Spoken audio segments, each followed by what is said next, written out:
I had just gotten home from a long, tiring day. I just wanted to drop my bag, take a shower, and disconnect from reality. But as soon as I entered my apartment, my phone vibrated. A text message from Uncle Ray. "You need to see this." I'm sorry. I didn't pay much attention to it at first. Uncle Ray had always been a bit of an oddball, quiet, observant, and he didn't interfere in other people's business. So when he suddenly sent the video, I was on edge. Something wasn't right. I took a deep breath and pressed play. My husband's face appeared on the screen. It took me a while to figure out what was happening. He was sitting in a restaurant, smiling. Across from him was my best friend. They were holding hands and laughing. My heart started pounding in my chest. "She's so naive," he said, avoiding the camera's gaze. "She doesn't even know that we—" I held my breath. What are they hiding? What's going on behind my back? This was just the beginning. My fingers trembled as I paused the video. I felt my throat tighten, as if someone invisible was pressing me against a wall. "She's so naive." The words kept ringing in my head, echoing painfully in my heart. In the video, my husband was sitting in a restaurant with my best friend. They were laughing. They were holding hands. Why? I felt sick. I took a deep breath and forced myself to press the play button. Husband. I thought she'd be smarter. But no, she believes every word I say. Girlfriend. Oh, she's so stupid. She thinks everything is perfect with you. She doesn't realize that you've already made your choice. My fingers clenched their phone. My choice. What did they mean? I felt my hands go cold.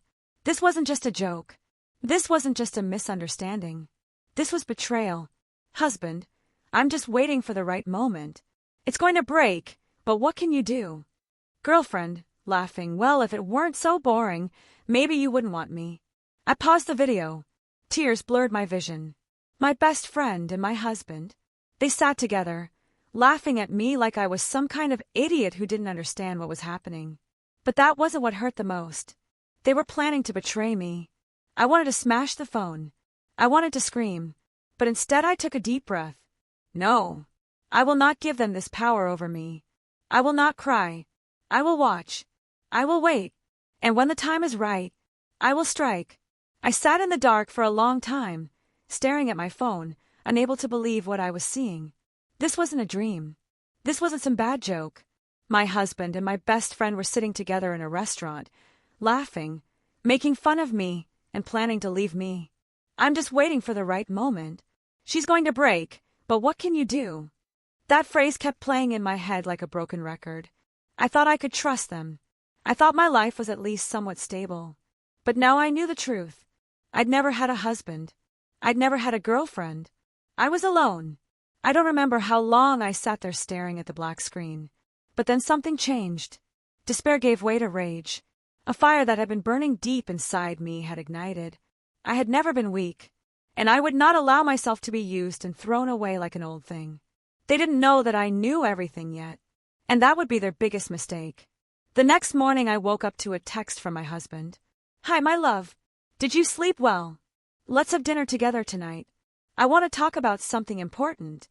I read his words and gritted my teeth. Did he want to talk? Well, I wanted to too. But not today. I decided to wait. Why? Because I had a plan. I took a deep breath, answering my husband's message. Yes, of course, my dear. I'll wait for you tonight. I missed you. My fingers gripped the phone so tightly that my knuckles turned white. Missed you? No. I'll never miss him again. But he doesn't need to know that. I went to the bathroom and looked at my reflection. My eyes were swollen from the tears I'd shed last night. My hair was disheveled. I looked terrible. I touched my face and whispered bitterly, You'll never be a victim again. I would live this day as if nothing had happened. He wouldn't know that I knew the truth, and that I had already started preparing my revenge.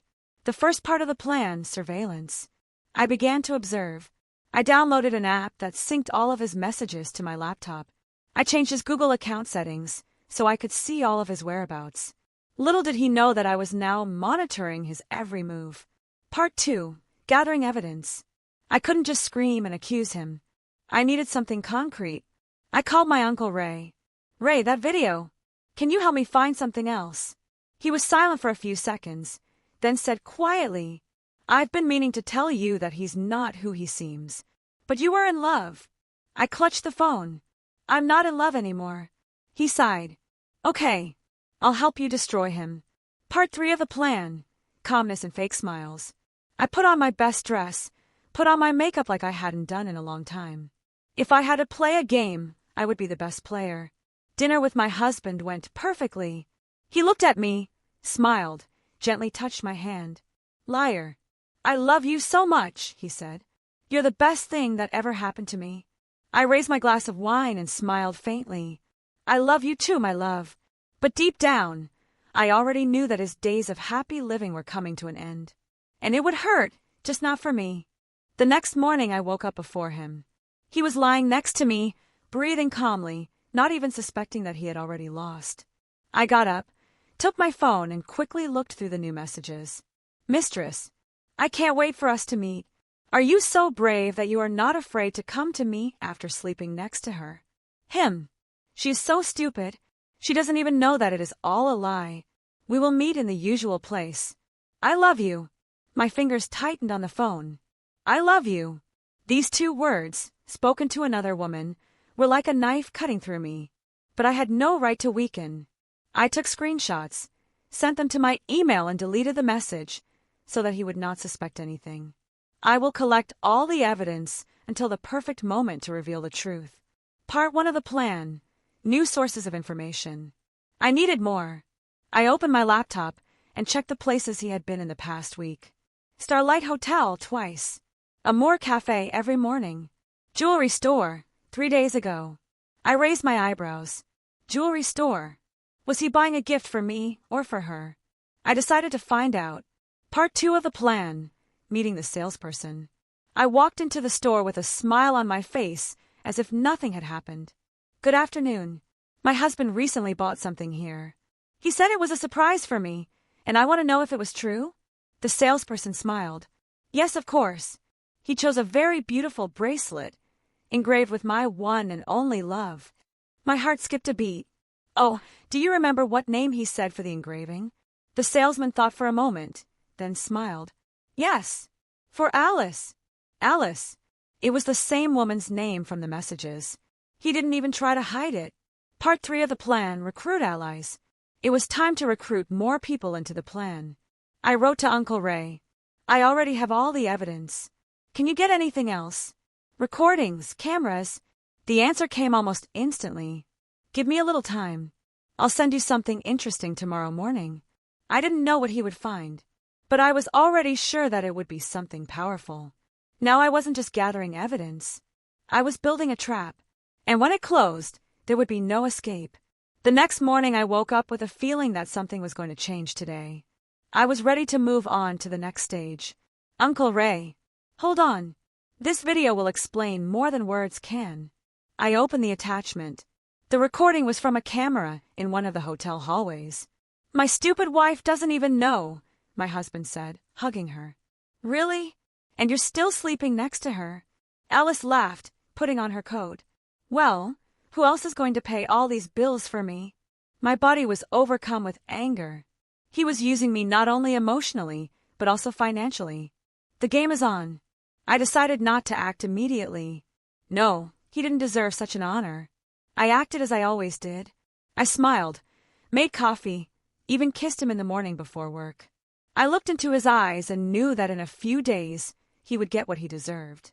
I was behaving so well that he didn't even suspect that a storm was coming.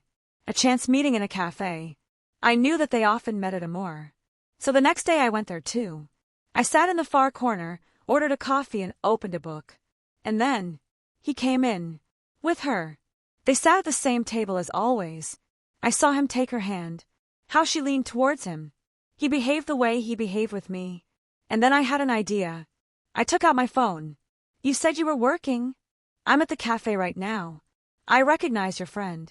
He's with someone who looks like Alice. Interesting. He read the message instantly. His face turned pale. I saw him say something to her quickly, get up, and run out of the cafe. And all I did was smile. He didn't know that I already knew everything.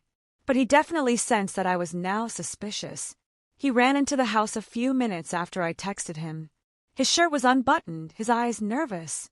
He quickly took off his coat and walked over to me. "Did you want to say something?" he asked, trying to sound calm. I looked at him with a small smile, as if nothing had happened. "I'm just curious. How's your work? You said you had a lot to do today, right?" He flinched, but quickly pulled himself together. "Yeah, the meeting dragged on a bit. What were you doing?" "I stopped by for coffee," I replied, opening my book again, as if I wasn't at all interested in his answer. He stood there for a few more seconds, then nodded and went to take a shower. I watched him disappear into the bathroom. He was lying to my face, but now I knew he was afraid, and that fear would make him vulnerable. I took out my phone and checked my uncle's message. "Is there anything else I need to know?" A minute later, the answer came. "They meet at the hotel every Tuesday. Maybe you should see for yourself." I clutched the phone in my hand. "I'll be there next Tuesday, and that will be the last piece of evidence I need." The day of the meeting arrived. I put on my long coat, pulled up the hood, and got into the taxi. The driver asked if I was okay because my hands were clutching my bag so tightly that my knuckles were white. "I'm fine," I replied, trying to control my voice. The hotel was exactly as I had imagined it would be. Expensive, luxurious, with warm yellow lighting in the lobby. I sat down in the cafe across from the entrance and waited. 15 minutes passed. Then 20. And here they were. He was holding her hand, whispering something in her ear, and she was laughing, throwing her head back. They looked like they didn't have a care in the world. I took out my phone and started filming. When they got into the elevator, I stopped recording. Now I had it all. Now it was my time. I wasn't putting off the reveal any longer. Little did he know that he had already lost. I sat in the car outside the hotel, my phone clutched in my hands. My heart was pounding, not from pain but from adrenaline. For the first time in a long time, I felt like a hunter, not a victim. I watched the video over and over again. There was no doubt left. He wasn't just cheating on me, he was openly flaunting it. They didn't even try to hide their intimacy. Now it was my turn to act. I took a deep breath and opened my laptop. I already had a plan. Step 1, posting. I uploaded the video to a hidden cloud service and created an email with the subject line, "The truth you need to see." There were several recipients, his friends, colleagues, even family. But I didn't send it right away. I gave myself a few hours to plan my next steps. Step 2, the financial strike. I opened our joint accounts and checked what was left. My goal wasn't to take his money, I needed control. That same day, I transferred all my money to a separate account, closed the credit cards we used together, and changed the passwords on all of our financial services. Tomorrow he would wake up and realize that he had no control over anything. Step 3, the moment of truth. The next morning, I made breakfast as usual. I acted as if nothing had happened. When he came down to the kitchen, I greeted him with a smile. "How did you sleep?" "Not bad," he muttered, pouring coffee into his cup. "Do you have something important at work today?" He froze for a second. "Why do you ask?" I smiled and handed him the phone. "I think you'd better see it for yourself." He looked at the screen, and his face instantly turned pale. I pressed play. In the video, he was hugging her, holding her hand, kissing her on the cheek before entering the hotel room. His fingers trembled. "What is this?" I crossed my arms over my chest. "This is evidence of your lies, and I'm not going to put up with it anymore." He tried to talk, to justify something, but I wasn't listening. "You lost," I said coldly. Little did he know that in 5 minutes all his friends, colleagues, and family would receive this video. His perfect life had just fallen apart. I got up, took my keys, and left the house, leaving him alone with the consequences. This was just the beginning.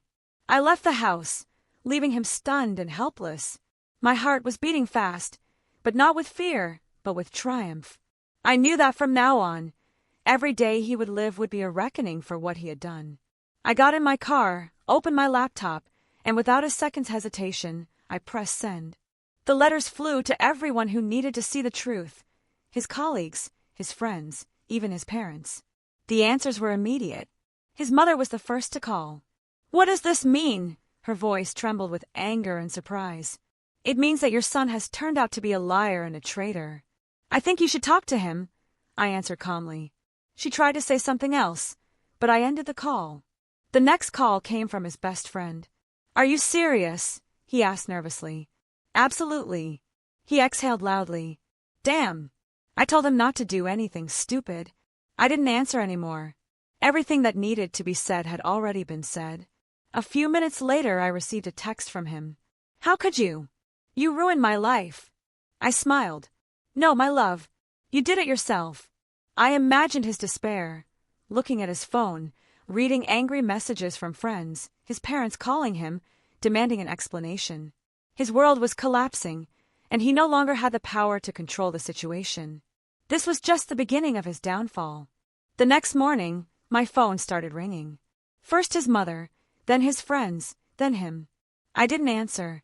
I watched as the situation unfolded, as people gradually began to realize who he really was. His perfect image was shattered, but I knew that sooner or later he would find a way to contact me. And I was right. A few hours later, I heard a knock on the door. He was standing there, disheveled, with dark circles under his eyes, clearly up all night. "We need to talk," he said in a hoarse voice. I folded my arms over my chest and stared at him silently. "This is all some kind of mistake," he began, swallowing nervously. "People don't understand what really happened." "Oh, you're saying the video isn't true? That it's all just a fabrication?" He flinched. "No," he said quietly, "but it's not what it seems." I raised my eyebrows. "No. So what exactly was it supposed to look like?" He hesitated, trying to find the words. I made a mistake. A huge mistake. But you know I always loved you. Did you always love me when you cheated? Or when you made fun of me behind my back?" He ran a hand nervously through his hair. "That was stupid. I didn't think." "That's the biggest problem," I interrupted. "You never thought." He sighed. "I know I messed up, but we can fix it." I laughed. "Fix it? Are you serious?" He nodded, looking at me as if I should feel sorry for him. "I'm ready to change. I'll do whatever you say." "Okay," I nodded. "Then do one thing." "Whatever," he said quickly. I moved closer, looking straight into his eyes. "Forget that I exist." He opened his mouth as if to say something, but I closed the door in his face. His voice came from behind the door. "Please. I know I made a terrible mistake, but—" I wasn't listening.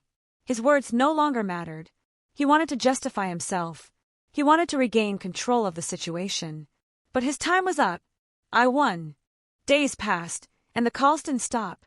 He wrote long messages, trying to explain, justify, find justification for his actions. I was a fool.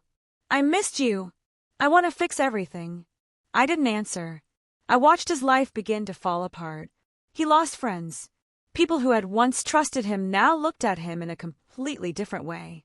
They no longer considered him the perfect man he had presented himself to be. His career began to decline. His reputation was ruined. He no longer looked like a confident leader who everyone respected. On the contrary, now he seemed weak, pathetic, confused. His surroundings turned away from him. People who had previously been close to him now stayed away. No one wants to deal with someone who is so easily betrayed and manipulated. But what surprised me the most was something else. She left him too. The very person he had done all this for had turned on him. I was told she had found someone better. Someone with better connections, more money, more stability. And she had left him just as he had left me. He was stunned. He couldn't believe it. His own game had backfired on him. He was no longer the smug man who had once humiliated me. He was broken. And the irony was that now he wanted to come back. One evening I received a message from him. "Please give me a chance to explain. I've realized everything. Let's meet at least once. I'm not asking for anything, just listen to me." I stared at the phone screen for a long time, thinking, should I do this? Is there any point in giving him a chance to talk? But then I realized that I wanted to see him as he is now. Not confident, not arrogant and smug, but broken, weak, the way he made me once. I agreed. We met in a small cafe. When he entered, I almost didn't recognize him. He had lost weight, looked exhausted. It seemed that all the energy he had before had gone from him. His eyes searched for me among the visitors, and when he finally met my gaze, some kind of hope flashed in them. He sat down opposite me, sighed heavily, as if he didn't know where to start. I made a huge mistake. His voice was shaky. He looked into my eyes with despair. I ruined everything we had. I was an idiot. I remained silent, letting him speak. She just used me. He smiled bitterly. As you predicted. She found someone else when she didn't need me anymore. I remained silent. I'm sorry. I'm sorry for everything. For the way I treated you, for the way everything happened. I didn't realize how important you were to me until I lost you. He sighed, ran a hand through his hair, his fingers nervously clenching. I'm not asking you to come back. I know I don't deserve it, but I want at least your forgiveness. I leaned forward, met his gaze, and said slowly, Do you remember what you said to me then? It's your own fault for believing in me. He pursed his lips, bowed his head. Yes, he whispered softly. I leaned even closer. Now it's your own fault for believing that I can forgive you. He raised his head sharply, his eyes widening with realization. But I rose from my seat, looked at him one last time, and said, There will be no forgiveness. After that, I left without looking back. I had no intention of going back to the past. I walked down the night street, feeling a strange sense of relief. I had finally closed this chapter of my life, once and for all. No questions, no doubts. He no longer had power over me. His words no longer mattered. The world around me seemed different. People laughed in cafes. Lovers walked hand in hand. Cars roared in the stream, and I stood in the middle of it all and felt truly free. For the first time in a long time, I was truly happy. A few months passed. My life had changed more than I could have imagined. I was working in a position I could only dream of before. I was financially independent, no longer afraid of the future. I was traveling, meeting new people, building my life from scratch. My self-confidence had grown to a level I had never had before. I learned to value myself, not to look for confirmation of my worth in other people. And him, I never heard from him again. We never crossed paths again. I never tried to find out how he was doing. He was in the past, and I didn't care. The only thing that mattered was my new life. A life that had no room for betrayal, pain, or regret. A few months passed when fate again threw me an unexpected meeting. I was sitting in my favorite coffee shop, enjoying a fragrant coffee and looking at the screen of my laptop. My business was growing rapidly. I was preparing for an important partnership, and I felt more confident than ever. Suddenly I heard a familiar voice. The same voice that had once caused me so much pain. I looked up and saw him. He was standing at the cash register, but he didn't look like he used to. His eyes were tired, his posture was hunched, and his clothes no longer spoke of wealth and confidence. He ordered the cheapest coffee on the menu and sat down at a table in the corner. His movements were slow, as if each step was taken with difficulty. I didn't need to ask what had happened to him. I already knew. His career had collapsed. He had lost most of his money. Those he considered friends had abandoned him when he was no longer useful to them. His new woman, the one he had betrayed me for, had abandoned him as easily as he had abandoned me. He was left with nothing. I looked at him and felt nothing. No regret, no anger, no scorn. His life was the result of his own choices. I had dreamed of the moment when he would realize his mistake, when he would come back with a pleading look in his eyes. But now I didn't care. I closed my laptop, took a last sip of coffee and stood up. As I passed him, I met his gaze. He noticed me, and his eyes filled with shame. He opened his mouth as if to say something, but I didn't give him the chance. I just smiled and walked away calmly. I won, not because he lost, but because I learned to live without him.